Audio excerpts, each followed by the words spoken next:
நேரத்துல அந்த ரவுண்டா நான் வரணும். நீ வரல இல்ல உன் பின்னாடி எவனாவது வந்தான்னா என் போனை நான் ஆஃப் பண்ணிட்டு போயிட்டே இருப்பேன்.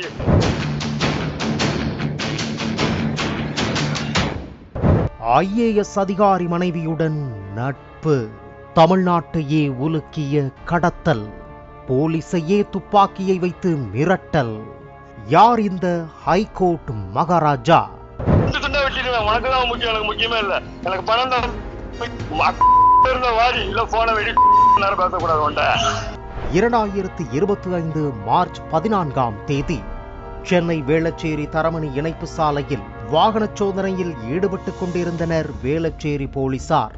அப்போது சந்தேகத்தின் அடிப்படையில் 3 பேரை பிடித்து விசாரித்தனர். சென்னை மாதவரத்தைச் சேர்ந்த 35 வயது சுரேஷ், சென்னை மணலியைச் சேர்ந்த 23 வயது பாலமுருகன், தூத்துக்குடி தாளமுத்தூரைச் சேர்ந்த 27 வயது வினோத் ஆகியோர் என்பது தெரியவந்தது.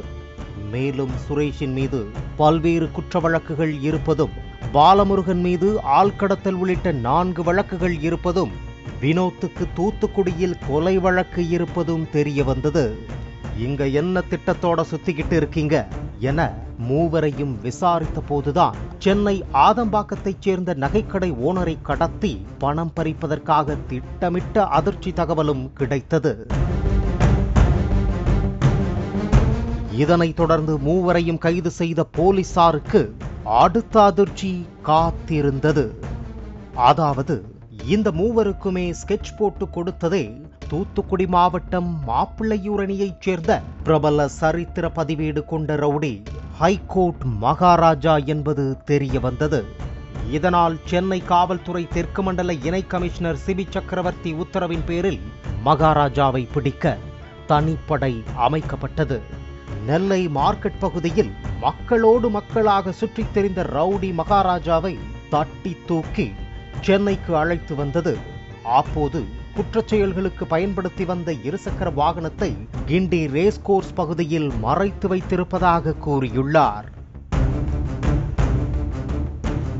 மார்ச் 21ஆம் தேதி இருள் சூழ்ந்த நேரம். தனிப்படை எஸ்ஐ பாலகிருஷ்ணன் தலைமையிலான டீம் ரவுடி மகாராஜாவை அழைத்து கொண்டு கிண்டி ரேஸ்கோர்ஸ் பகுதிக்கு சென்றுள்ளது.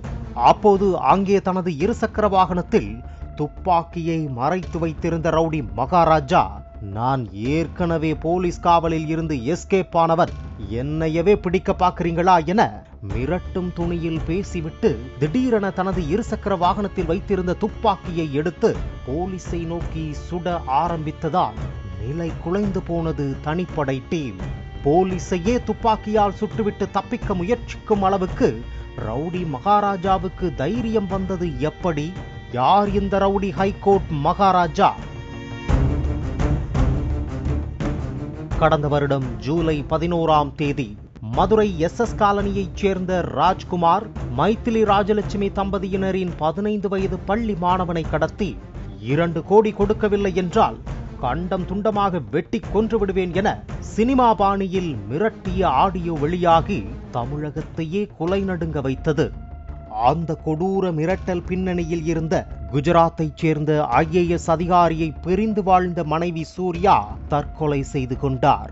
அந்த சூர்யாவுடன் மிகவும் நெருங்கி பழகியுள்ளார் ரவுடி ஹைகோர்ட் மகாராஜா.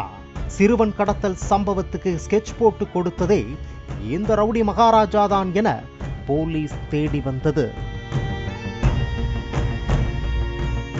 மேலும் ரவுடி ஹைகோர்ட் மகாராஜா மீது 16 வழக்குகள் இருப்பதாக காவல்துறை தரப்பில் கூறப்படுகிறது. 2017ஆம் ஆண்டு தனது காதலி முத்துமாரி என்பவரை கொலை செய்த வழக்கும் உள்ளது.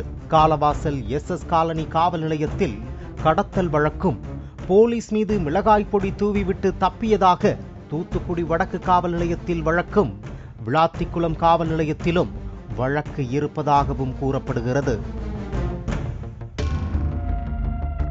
சூர்யா இறந்த பிறகு ஹைகோர்ட் மகாராஜாவால் வசதியாக வாழ முடியவில்லை. சூர்யாவுடன் வாழும் போது ஹைகோர்ட் மகாராஜா ஹைடெக்கான தாதாவாக வலம் வந்துள்ளார். ஆடிக்காரில் வலம் வந்துதான் கடத்தல், மிரட்டல், பிளாக்மெயில் என உலாவியுள்ளார். சூர்யா இறந்த பிறகு தான் கட்டிய ஹோட்டல், ஆடி கார் அனைத்தையும் விற்றுவிட்டு சாதாரண நபராக சுற்றி வந்துள்ளார்.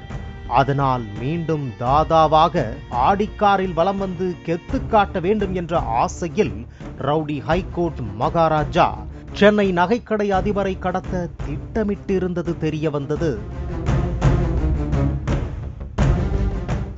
இந்த நிலையில்தான் போலீசாரிடம் சிக்கியுள்ளார் ரவுடி மகாராஜா. ஆனால் போலீசாரிடம் இருந்து தப்பிக்க மறைத்து வைத்திருந்த துப்பாக்கியை எடுத்து சுட ஆரம்பிக்க அதற்குள் முந்திக் கொண்ட போலீசார் ரவுடி ஹைகோர்ட் மகாராஜாவின் காலில் சுட்டு பிடித்தது திடீர் திருப்பத்தையும் அதிர்ச்சியையும் ஏற்படுத்தியுள்ளது. கைதான ஹைகோர்ட் மகாராஜா மீது ஆயுத தடை சட்டம் உள்பட 7 பிரிவுகளின் கீழ் வழக்கு பதிவு செய்துள்ளனர். இந்த வழக்கில் இதுவரை பாலமுருகன், கார்த்திக், சுரேஷ், வினோத், ஹைகோர்ட் மகாராஜா ஆகியோர் கைது செய்யப்பட்டுள்ளனர். தலைமறைவாக உள்ள ஜான், மாதேஷ் ஆகியோரை போலீசார் தீவிரமாக தேடி வருகின்றனர். தமிழ்நாட்டில் இந்த வாரத்தில் நெல்லை, சிதம்பரம், ஈரோடு என ஏற்கனவே 5 ரவுடிகள் மீது துப்பாக்கிச் சூடு நடத்தி பிடிக்கப்பட்டுள்ள நிலையில் 6வது ரவுடியாக சென்னையில் சிக்கியிருக்கிறார் தென் மாவட்டத்தை மிரட்டிய ரவுடி ஹைகோர்ட் மகாராஜா. பாலிமர் செய்திகளுக்காக சென்னை செய்தியாளர் கதிரவன்.